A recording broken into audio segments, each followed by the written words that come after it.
So we got our jamb extension for the hinge side. The nice thing about these kits is they already have the angle cut down, ready to go for your installation of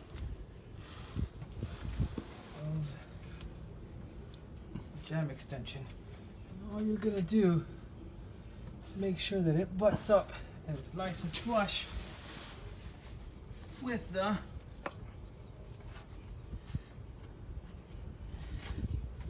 existing jamb. And we're going to start from the bottom and work our way up, and we're going to push the jamb extension in or out as we need to so that we get it perfectly flush right here. And so what I'm going to use once again are my 3 1/8 trim head screws. The 3 1/8 screws, they grab the entire jamb extension and they go right into the jamb.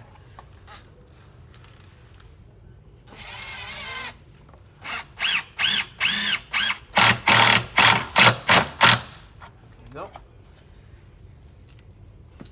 One.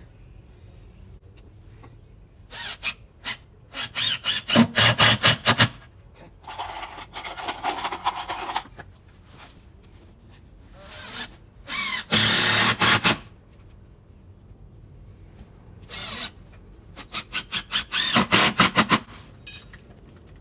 Of course, I'm gonna go grab my ladder so I can put that last screw up there. Yeah.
Oh, Frank, you record the whole time?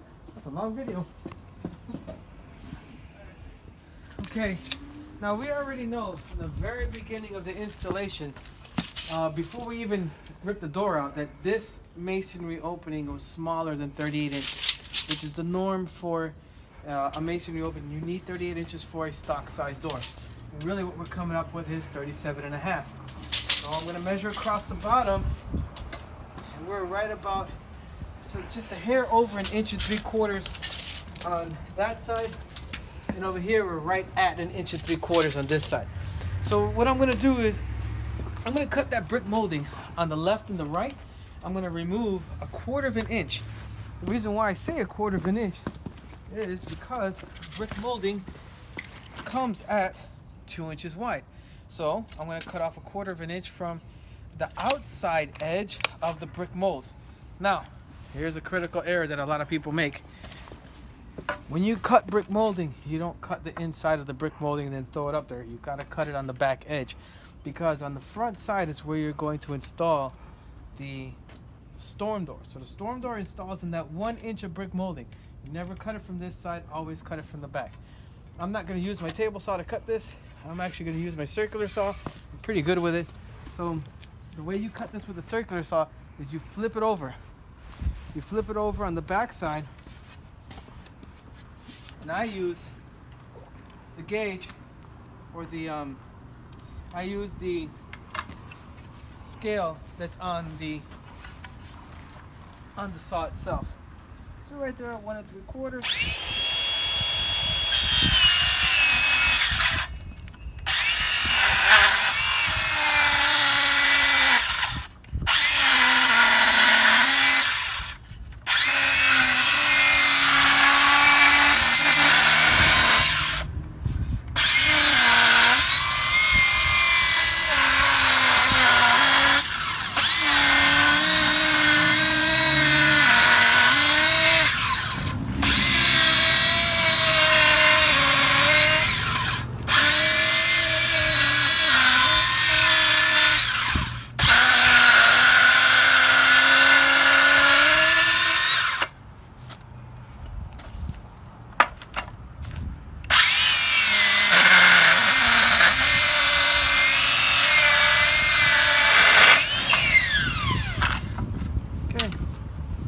There's my 1/4 inch.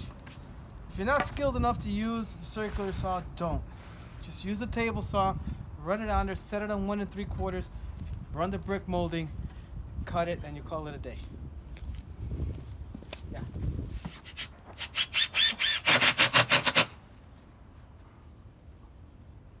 Are you going?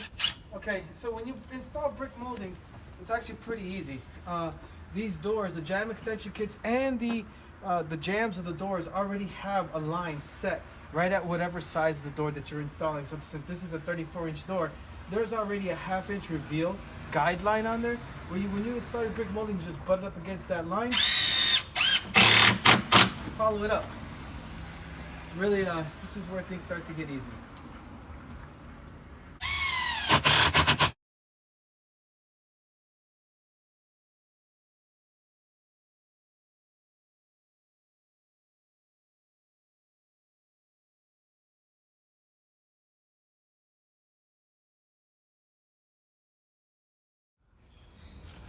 Yeah. All right, we got our brick molding installed. My rule of thumb is 5 screws on the left, 5 screws on the right, and 3 screws up top. You should be fine.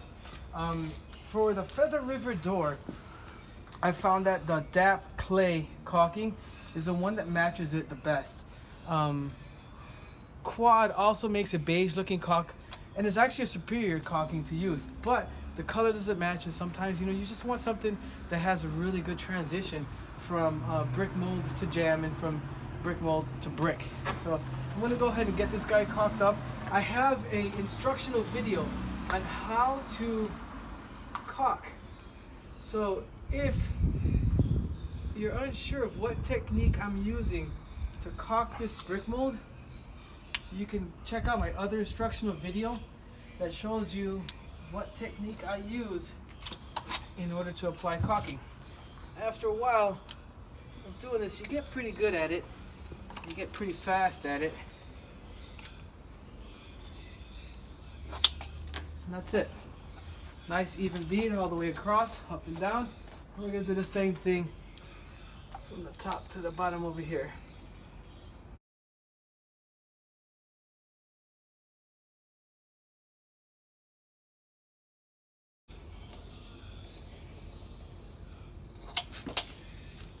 Cool. Now, what I'm going to do, I got my little bucket of water waiting here, because I always clean off the tip of the caulk tube before I transition to another level. or another part of the door. You also want to apply caulking where the brick mold meets the jamb.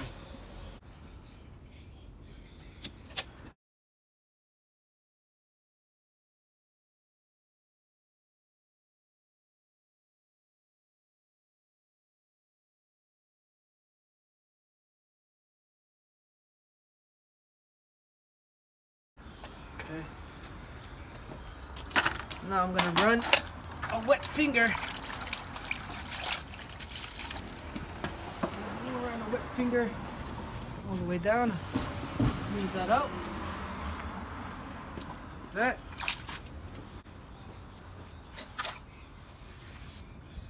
Done. Looks like we got a little spot there we gotta get.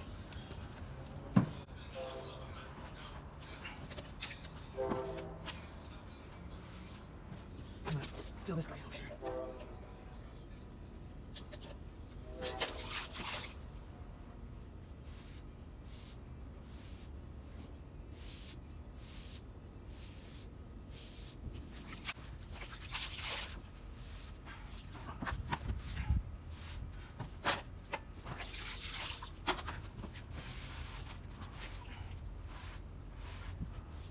Okay, we're ready to start putting the final finishing touches on this door. Right now we're going to measure out what is going to be the height of our casing, our interior casing. So what we selected was 2 1/4 inch colonial primed wood, ready to paint. So you're going to go ahead and put your tape measure on the floor, reach up to the top of the door, of the actual slab opening, and you want to go 1/4 inch past that.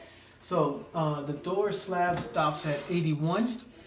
We want to extend it. Actually, it looks like 81 1/4. So we want a 1/4 inch reveal. So we're going to add a 1/4 inch to that 81 1/4, which means our casing is going to end up being 81 1/2 on the low side, of the miter cut. So we already pre-cut this.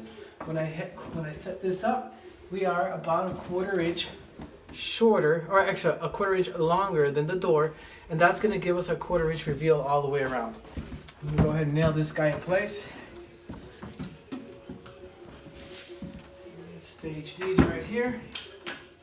Now your top piece is going to also have that 1/4 inch reveal from the left to the right. So then, since this is a 34 inch door, on the inner sides of the miter, you're going to measure 34 1/2. So that's going to create a 1/4 inch reveal on the right and a 1/4 inch reveal on the left. And it's already going to be a 1/4 inch reveal at the top because we made this guy a 1/4 inch taller. So 1/4, 1/4, 1/4. In the end, it's going to look great. Yeah.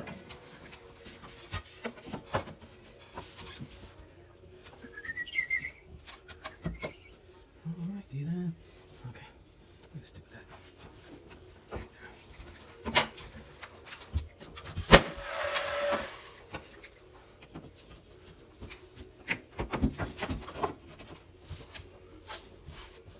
See the reveal, left to the right. And then this guy.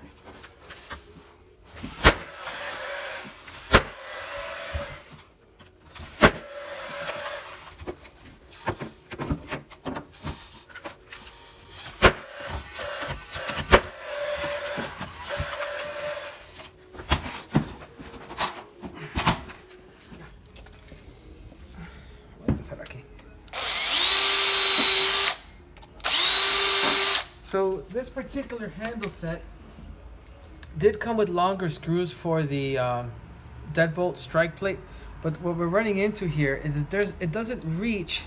There's a piece of wood back there that we're trying to catch, and those don't reach it. So I would use these if this actually had a framing behind it where it would actually grab it, but that's not gonna cut it for this installation. So I'm gonna use these 3-inch deck screws, and that should grab. Yep. That's going to grab the wood that's way back there. Okay.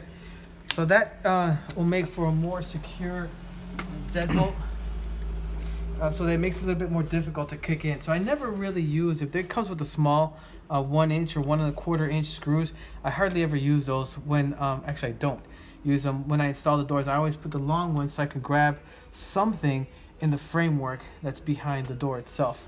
And I'm gonna go ahead and put this strike plate on right now.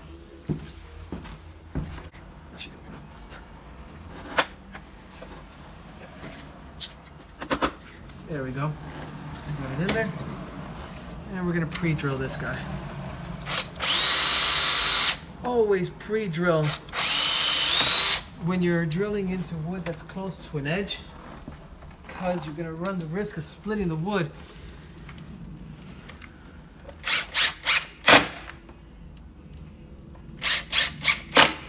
All right, that's it. Now we're gonna test our locks. All right, let's see how everything lines up.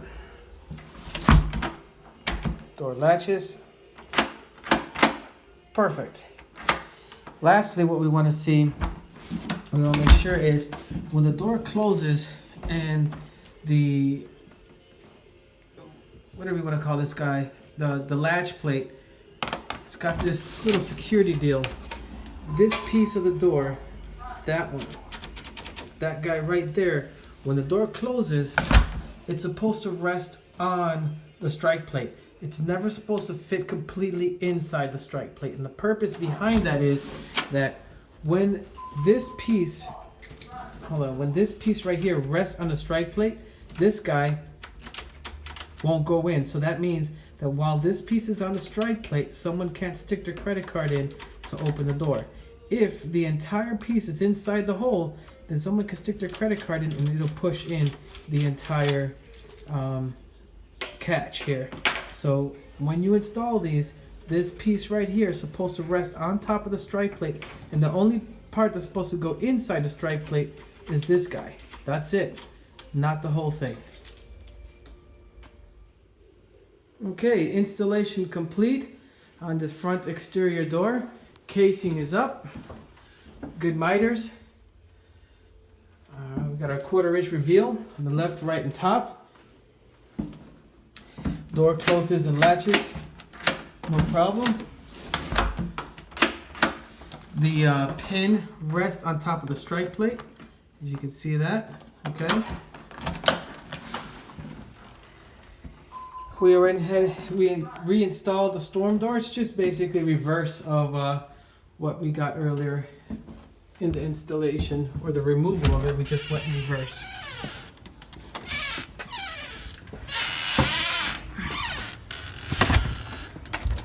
Okay.